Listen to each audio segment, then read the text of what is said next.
Здравейте, приятели на Мариела Маринска и кулинарните вълшебства на мама! Моето предложение за днес е от руската кухня и ще бъде пирошки с плънка от зеле, които ще изпека във фурната. Необходимите продукти са нарязано зеле. Аз съм нарязала една малка глава зеле, 500-600 грама тежеше, една глава лук, един настърган морков, 2 сварени яйца и тук съм чукнала едно яйце, с което ще намажа пирошките преди да ги пека. Тук е тестото, което вие вече видяхте как съм приготвила. За тестото са ни необходими 3 чаши и половина пресято брашно, пакетче мая, половин лъжичка сол, 2 супени лъжички захар, една чаша топло мляко и 200 грама разтопено масло. Ще загрея млякото, защото знаем, че винаги когато правим тесто, водата или млякото трябва да са топли.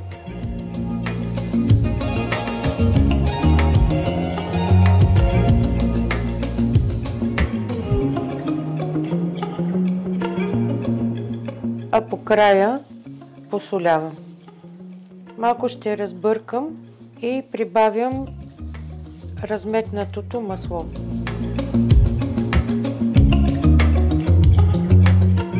Постепенно прибавям млякото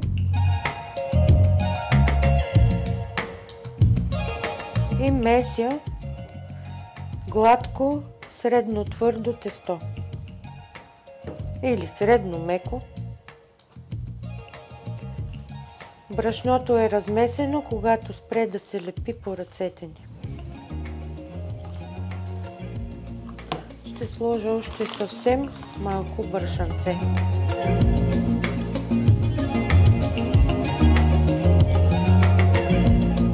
Вижда се как стените на съда остават чисти. Тестото спира да се лепи по ръцете. Ще го премеся още малко и го оставям на студено да втасва 4 часа. След 4 часа може да се работи. Ако го държите в хладилника, 1 час преди да работите с него, трябва да се извади.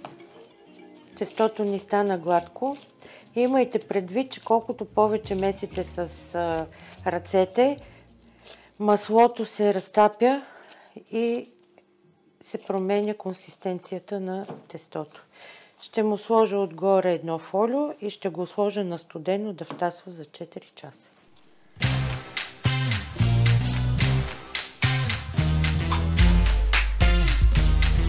Нарязвам лука на ситно и ще го задуша заедно с моркова и зелето. За тази цел съм си сипала в тигана не много олио, една супена лъжица и докато ми се сгорещява, аз ще нарежа лука. Моркова съм го настъргала предварително на едро туренде. И по-добър вкус ще нарежа неголямо количество пресни копър и магданоз, които ще сложа накрая, след като зелето е задушено. Олиото е сгорещено и слагам лука и морковите да се позапържат. Необходимо да се пържат много, защото сега ще сложа зелето и те ще се задушат заедно с него.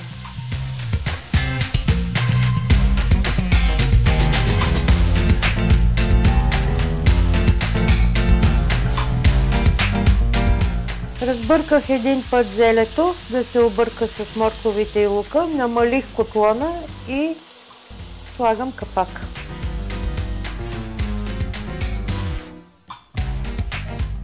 Зелето е готово.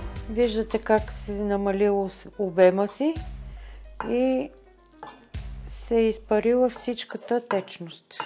Прехвърлям го тук в тази купа. Ще добавя сол, черен пипер и свежите подправки. Нарязаните яйца, които съм приготвила.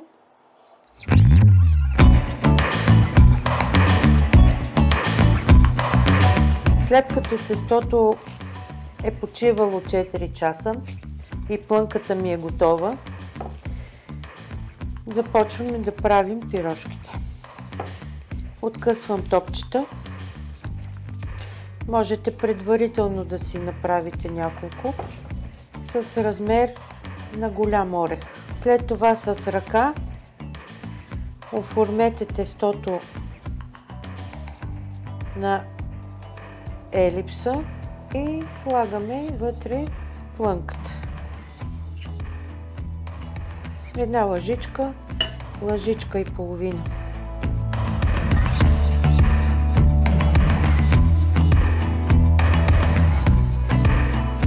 И ето това представлява нашата пирожка. Нареждаме в тавата върху хартия за печене и ще я сложим да печем.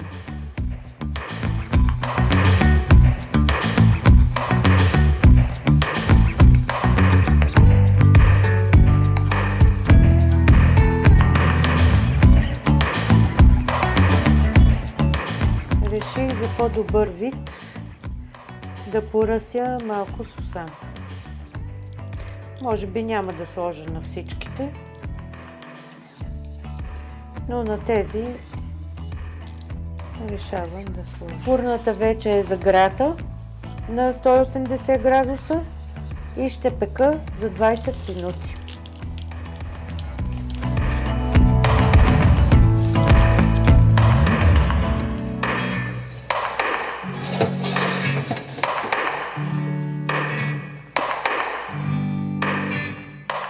И втората тава пирожки са извадени. Малко съм ги оставила да изтинат и ще ги прехвърля при другата. Едната тава направих с сусам, другата тава направих без сусам. Така че всички вкусове са удовлетворени.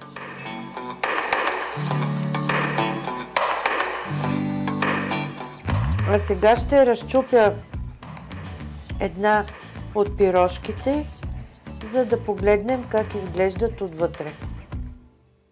Предложение за пирожки с плънка от зеле.